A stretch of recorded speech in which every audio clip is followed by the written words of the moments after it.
राहत इंदौरी ने कहा था, सरहदों पर बहुत तनाव है क्या, जरा पता तो करो चुनाव है क्या। चुनाव से पहले भारत में दंगा ना हो, ऐसा कैसे हो सकता है।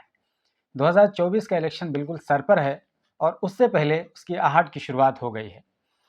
मुंबई के मेरा रोड पर जिस तरीके से दंगा हुआ और उसके बाद जो कार्रवाइयां हो रही हैं, बयानबाजियां हो रही हैं, ये सब कुछ बताने के लिए काफ़ी है कि भारत में एक विशेष समुदाय को लेकर के क्या रवैया अपनाया जा रहा है सरकारी सतह पर, वो भी दुनिया की नज़रों के सामने है। और पूरी दुनिया ये तमाम चीज़ें सोशल मीडिया के माध्यम से, मीडिया के माध्यम से खुली आंखों से देख रही है। किस तरीके से सबका साथ, सबका विकास, सबका विश्वास की बात कह करके साफ साफ धूल झोंका जा रहा है और एक विशेष समुदाय के खिलाफ संवैधानिक पदों पर बैठे हुए लोग बात कर रहे हैं। जो शपथ लेकर के आए हैं वो लोग किस तरीके से विशेष समुदाय के खिलाफ खुले आम आम लोगों को भड़काते हुए बातें कर रहे हैं। मैं बात कर रहा हूं गीता जैन की, जो कि मीरा भाईंदर से बीजेपी के एमएलए हैं। उन्होंने साफ-साफ मीडिया के सामने बताते हुए कहा कि जी हाँ, कोई 15 मिनट माँग रहा है, कोई 10 मिनट माँग रहा है, तो हम तो इतनी तादाद में हैं, हमें तो 5 ही मिनट काफ़ी है, 5 मिनट दे दो। और उसके बाद नारा लगता है, जय श्री राम, जय श्री राम। इसके साथ-साथ ही नारायण राणे का तो नाम आप जानते ही हैं, उनके बेटे हैं नीतीश राणे। तो नीतीश राणे का जो बयान सामने आया, उन्होंने कहा कि वो गिने-चुने 15-20% लोग हैं, हम 80% लोग हैं। ये नीतीश राणे का बयान है। आपको याद होगा कि अकबरुद्दीन ओवैसी ने कमोबेश इसी तरह की बात कही थी। उन्होंने कहा था कि तुम 100 करोड़ हो, हम 15 करोड़ हैं और 15 मिनट के लिए पुलिस हटा लो, फिर हम देख लेंगे कौन किस पर भारी पड़ता है। इस तरह की बात कमोबेश अकबरुद्दीन ओवैसी ने कही थी। उसके बाद केस किया गया उनके खिलाफ और उसके बाद में उन्हें अदालत का सामना करना पड़ा। वो तमाम चीज़ें हो गई, लेकिन ये दोनों लोग, गीता जैन जो कि बीजेपी के एमएलए हैं और ये भी बीजेपी के एमएलए हैं, इनका नाम है नीतीश राणे, ये लोग खुलेआम वही भाषा बोल रहे हैं। लेकिन इनके बारे में किसी को कोई दिक्कत नहीं है, कोई आपत्ति नहीं है, कोई चर्चा नहीं है। नहीं मीडिया को चर्चा है, न ही उन तमाम सुलह पसंद लोगों को कोई दिक्कत है, जो लोग अकबरुद्दीन ओवैसी की भाषा को आपत्तिजनक और भड़काऊ भाषण बता रहे थे। बहरहाल, मीरा रोड की जो पूरी घटना हुई है, हम आपको बताते हैं कि एक्चुअल में पूरा मामला हुआ क्या था। 22 जनवरी सन 2024 को जब अयोध्या में रामलला का प्राण प्रतिष्ठा कार्यक्रम चल रहा था, उसी दिन कुछ नौजवान लड़के और कुछ लोग बाइक पर सवार होकर के, गाड़ियों पर सवार होकर के नारे लगाते हुए जा रहे थे। एक तरीके से उसको शोभा यात्रा का नाम दिया गया था और ये यात्रा पहले कश्मीरा की तरफ जाना था, लेकिन उधर बहुत ज़्यादा ट्रैफिक था, तो ये गाड़ियाँ मुड़ गईं भयंदरा की तरफ।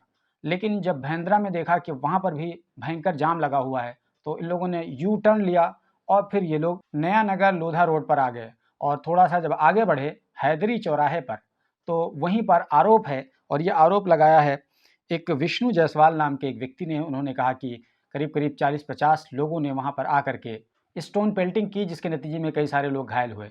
वहीं दूसरे पक्ष की तरफ से ये कहा गया कि जब ये लोग मुस्लिम अक्सरियती इलाकों में पहुँचे, तो वहाँ पर धार्मिक भावनाओं को भड़काने वाले नारे लगाए गए, इंस्टिगेटिंग नारे लगाए गए, उकसाने वाले नारे लगाए गए और यही नहीं बल्कि मस्जिद के पास पहुंच करके पटाखे तक दगाए गए, जिससे विशेष समुदाय के लोगों की भावनाएं आहत हुई और उसके बाद रिएक्शन में इस तरह की घटनाएं सामने आई। आपको बता दें कि जो नारे लगाए जाते हैं वो किस तरह के नारे लगाए, हमने अपने कानों से सुने। वो जो नारे थे, अगर आप सुनेंगे तो आप हैरान रह जाएंगे। तेल लगाओ डाबर का, माँ डैश डैश डैश बाबर का। इस तरीके से नीम का पत्ता कड़वा है, पाकिस्तान डैश डैश डैश। यहाँ पर पाकिस्तान को लाने की क्या ज़रूरत है, चलो ठीक है, वहाँ पर बाबर का तो कुछ रिलेवेंसी है, लेकिन पाकिस्तान का इसमें क्या लेना देना है। बहरहाल, इतना अलूल जलूल बातें की जाती हैं और उसके बाद में जब रिएक्शन सामने आता है तो फिर एकतरफा कार्रवाई होती है और एकतरफा लोगों को गिरफ्तार किया जाता है, एकतरफा बुलडोज़र की कार्रवाई होती है। अभी फ़िलहाल इस पूरे मामले में 6 शिकायतें दर्ज की गई हैं और अब तक 17 लोगों को गिरफ्तार किया गया है और ख़ास बात है कि उनमें मुसलमानों की संख्या है। तो इस हवाले से ऐसा कहा गया कि एक तरीके से जिस राज्य में बीजेपी की सरकार होती है, उसमें लोग खुल करके गुंडागर्दी करते हैं और वो धर्म का लेबल लगा देते हैं उसके पीछे, ताकि आसानी के साथ छुपाया जा सके उस जुर्म को। और उसके पीछे सपोर्ट करने वाले वो तमाम एमपी एमएलएज़ सामने आ जाते हैं, जो लोग किसी न किसी सूरत में धर्म को आड़ बना करके ही अपना चुनावी एजेंडा सेट करते हैं, चुनाव जीतते हैं। चाहे वो गीता जैन की बात कर लें या नारायण राणे के बेटे नीतीश राणे की बात कर लें। यही नहीं बल्कि आपको एक और चौंकाने वाली बात बताएं कि धर्म का मामला केवल और केवल ये राजनेताओं तक महदूद नहीं रहा, बल्कि अब तो धर्म का मामला वर्दियों तक पहुंच गया है। आपको ये बात सुन करके शायद अच्छा ना लगे, क्योंकि ये शुभ संकेत नहीं है कि जिस दिन रामलला का प्राण प्रतिष्ठा हो रहा था, यानी 22 जनवरी 2024 को, उस दिन मध्य प्रदेश में एक पुलिस इंस्पेक्टर साहब वो अपनी वर्दी उतार करके उसकी जगह पर वो भगवा ड्रेस पहन करके बाज़ाब्ता तौर पर अपने हाथ में त्रिशूल लेकर के वो चलते नज़र आए। दोस्तों, आप इस बात का अंदाज़ा नहीं लगा सकते हैं कि अगर एक पुलिसकर्मी ऑन ड्यूटी अपने ड्रेस को छोड़ करके भगवा ड्रेस पहन रहा है, त्रिशूल हाथ में लगा रहा है, तो फिर आप उससे क्या उम्मीद करेंगे? और ख़ास बात है कि अब तक उस इंस्पेक्टर के खिलाफ कोई भी विभागीय कार्रवाई नहीं की गई है। लेकिन पलट करके देखिए कि अगर यही कोई मुसलमान होता, तो उसके साथ क्या कुछ हो चुका होता। और मैं ये कोई हवा-हवाई बातें नहीं कर रहा हूँ, बल्कि एक मुसलमान दरोगा के साथ हो चुका है उत्तर प्रदेश में। उसने दाढ़ी रख ली थी, तो उसके खिलाफ विभागीय कार्रवाई कर दी गई और बताया गया कि ये रूल बुक की खिलाफ वर्जी है। तो इसी वजह से अगर आप दाढ़ी हटाएँगे, तो फिर आपको बहाल किया जाएगा, वरना फिर आप छुट्टी पर जा सकते हैं। और उस मुसलमान को आखिरकार दोबारा से दाढ़ी हटानी पड़ी और तब उसको बहाल किया गया। तो ये खुले तौर पर दोहरा मेयार है और दोहरा मापदंड है, जहाँ पर कहा जाता है कि कानून की नज़र में सब के सब बराबर हैं। लेकिन शायद ऐसा अब रह नहीं गया है। कानून भी अब 2 नज़रिए से देखा जाने लगा है। इसकी शुरुआत हो गई है और शायद ये अच्छा संकेत है नहीं। बहरहाल मीरा रोड पर बात करते हैं। मीरा रोड के सिलसिले में वारिस पठान जो एमआईएम के नेता हैं, उन्होंने महाराष्ट्र के डीजीपी से मुलाकात की है और मीरा रोड हिंसा पर एक्शन की मांग की है। बहरहाल एक्शन होगा या नहीं होगा, ये तो ऐसी उम्मीद नहीं की जा सकती है कि जिस तरीके से एक्शन हुआ है, वो एक तरफ़ा कार्रवाई हुई, एक तरफ़ा एक्शन हुआ है, क्योंकि वहाँ पर अल्टीमेटली बीजेपी की सरकार है। तो बीजेपी की सरकार में ज़ाहिर है कि खुलेआम नारायण राणे के बेटे नीतीश राणे कह रहे हैं कि हिंदुओं का मनोबल बढ़ाया जाएगा।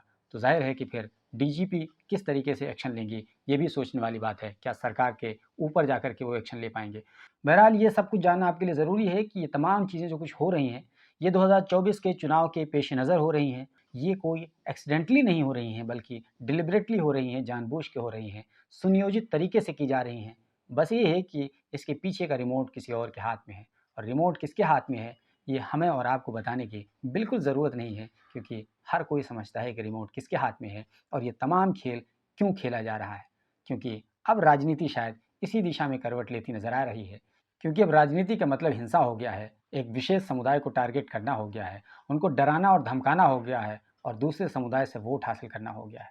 धर्म के नाम पर माँ बहन की गालियाँ दी जा रही हैं। ये अपने आप में बताता है कि हमारा स्तर कितना नीचे जा चुका है।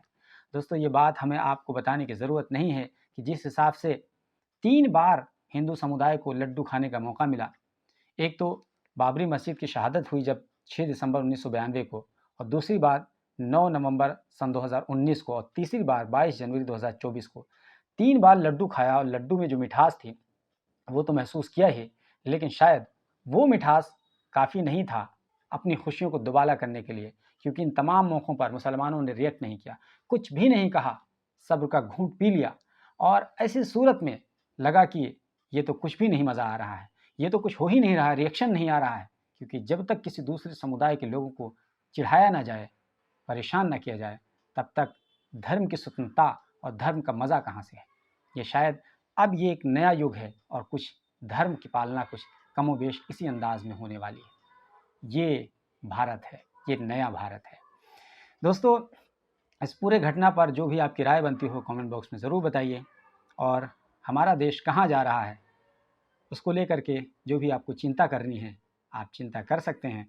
और अगर लगता है कि हमारा चैनल आपको सब्सक्राइब करना चाहिए, क्योंकि हम इस चैनल पर जो भी ज्वलंत मुद्दे होते हैं उस पर आपको अपडेट देते हैं और साथ-साथ अपनी राय भी देते हैं।